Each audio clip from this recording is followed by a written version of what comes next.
액션 let's go 저 건물을 찾으러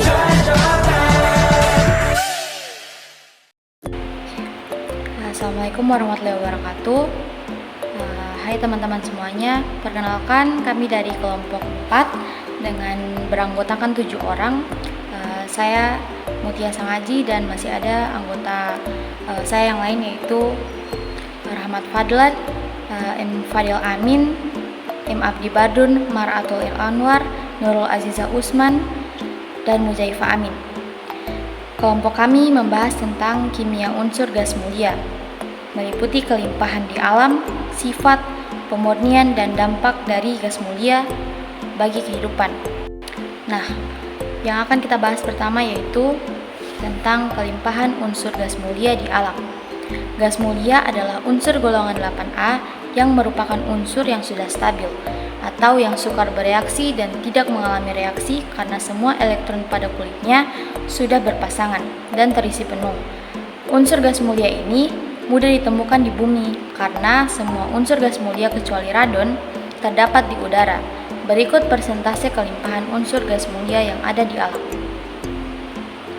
Unsur yang pertama yaitu helium, yang memiliki kelimpahan di alam sebesar 0,0052%, unsur neon dengan sekian persen, argon dengan sekian persen, kripton dengan sekian persen, xenon dengan sekian persen, dan radon tidak memiliki kelimpahan atau kelimpahan di alamnya tidak dihitung karena merupakan unsur radioaktif.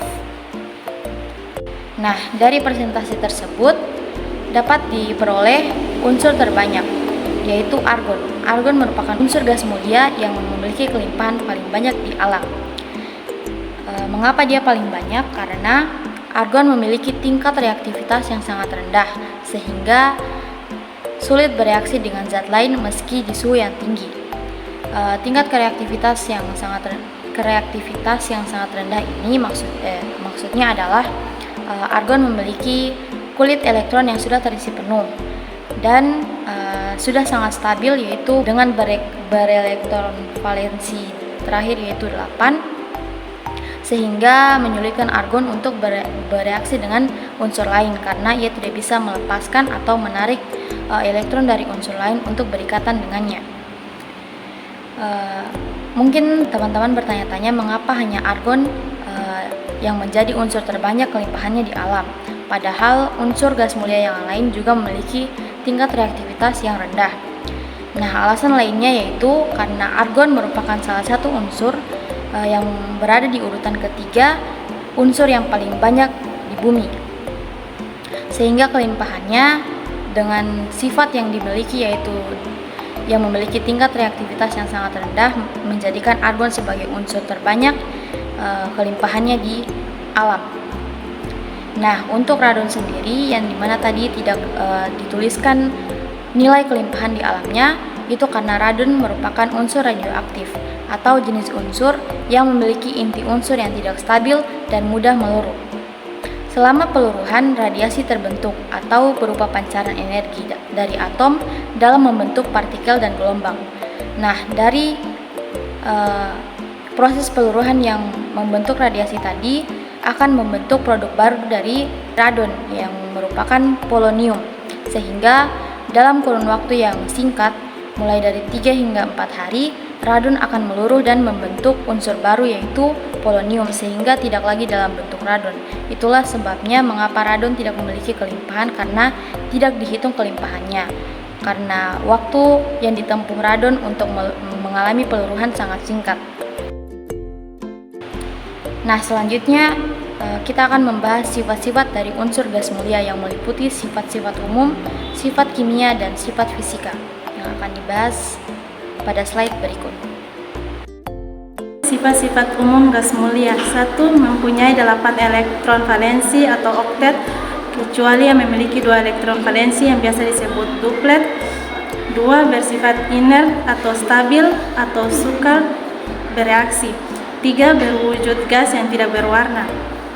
4. Mempunyai titik didih dan titik leleh yang rendah.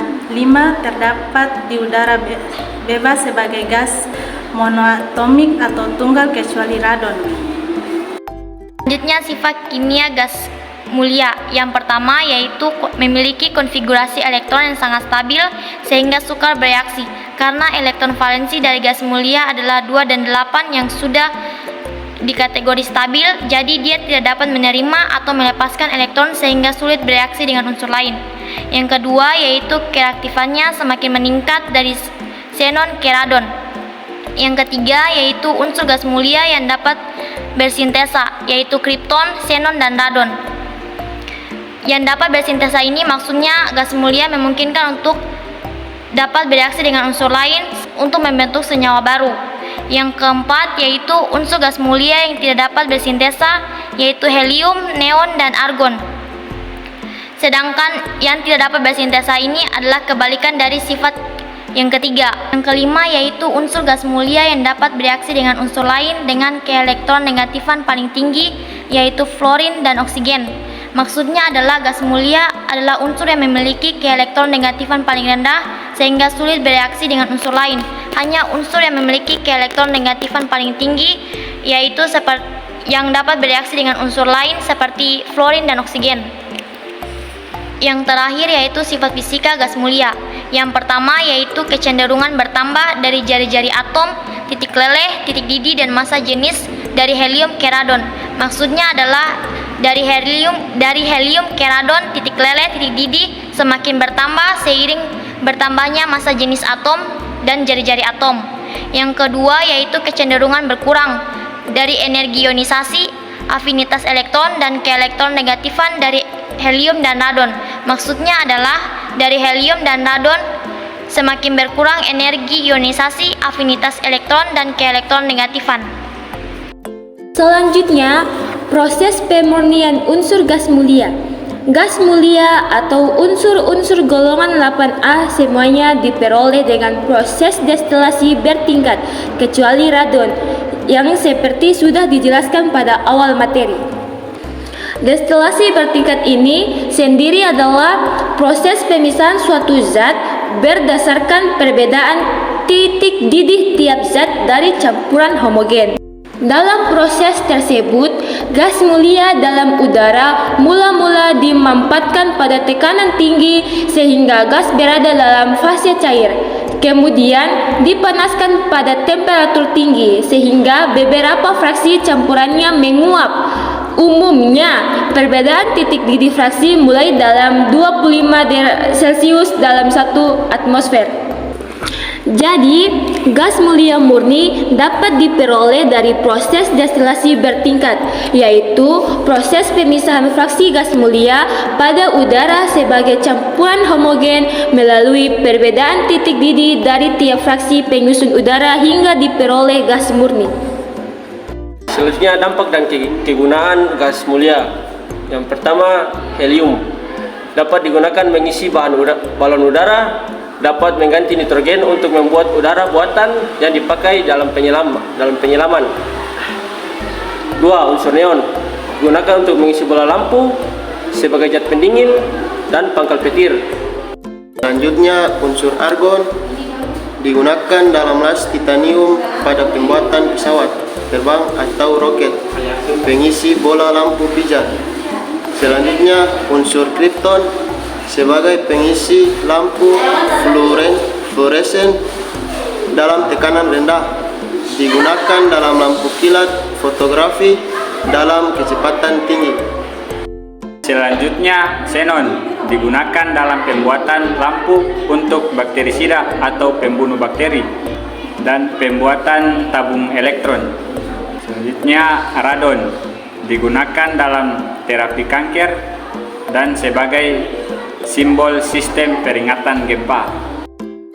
Sekian, itulah materi singkat kami seputar gas mulia. Terima kasih.